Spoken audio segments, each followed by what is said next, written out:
Hello everyone, welcome to my another blog. তো আমার আরেকটি নতুন ব্লগে আপনাদের সবাইকে স্বাগতম। সবাই কেমন আছেন? আশা করছি সবাই ভালো আছেন।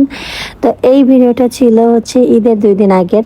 আমরা বেরিয়েছিলাম একটু দুজনে মার্কেটে যাব সেই উদ্দেশ্যে। তো বেরিয়ে আমরা চলে আসলাম ফুচকার দোকানে। তো এখানে এসে দেখলাম পুরা দোকানটা ফাঁকা। এর আগে আমরা যতবার এসেছি এত ভিড় থাকে যে বাইরে বসে দাঁড়িয়ে দাঁড়িয়ে খেতে হয়। তো আজকে একদমই দোকানটা ফাঁকা ছিল, যে কারণে আমরা এখানে বসেই খেতে পেরেছি।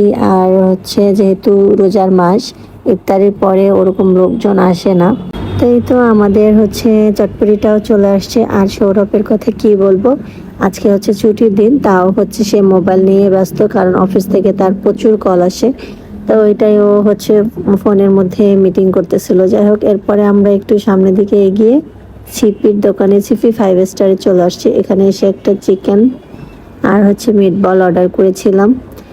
এই চিকেন আর মিটবল আমাদের দুজনেরই খুবই পছন্দের একটা খাবার। আমরা প্রায় দিনই এই দোকানটাতে আসি। আর চটপটি, এই দুইটা দোকান আমাদের সবসময় খুবই ফেভারিট।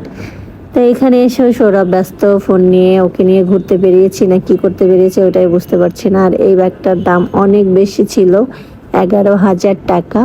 তো আমি এই ব্যাগটা একটু দেখছিলাম যে এত দাম কেন এটার।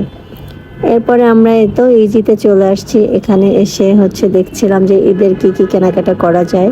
আর এখানে এসে আমি সৌরভকে একটা জামা চয়েস করে দিয়েছিলাম। এই জামাটা পরে ওকে কেমন লাগছে অবশ্যই কিন্তু আপনারা কমেন্টের মাধ্যমে জানাবেন। সো আজকের ভিডিওটা এই পর্যন্তই। সবাই ভালো থাকবেন, সুস্থ থাকবেন। ভিডিও ভালো লাগলে লাইক, কমেন্ট, শেয়ার দিয়ে পাশে থাকবেন। টাটা।